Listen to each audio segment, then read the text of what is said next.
Guys என்னதான் ஐபிஎல்லோட first match கேகேஆருக்கு ஆர்சிபினாலுமே அதெல்லாம் யாரும் கட்டுக்கிற மாதிரியே தெரியல.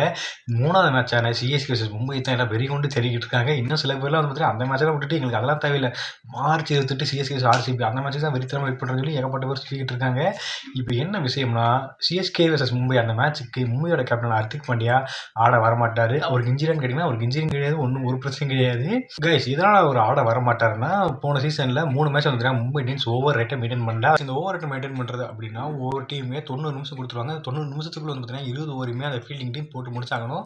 அப்படி 90 நிமிஷத்தை தாண்டி அவங்க அந்த 20 ஓவர் போடுற லேட்டாக ஆச்சு அப்படின்னா 2 டைம் அப்படி ஆனால் பிரச்சனை கிடையாது. 2 டைம் ஃபைன் கட்டி அந்த பிரச்சனை தீர்த்துருவாங்க.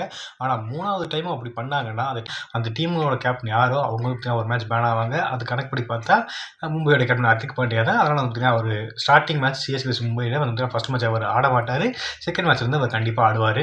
நீங்கள் சொல்லுங்கள், ஹர்திக் பாண்டியா இல்லாமையே மும்பை இந்தியன்ஸால சிஎஸ்கேவை சேப்பாக்கில் ஜெயிக்க முடியுமா? மறக்காம கமெண்ட் பாக்ஸில் கமெண்ட் பண்ணுங்கள்.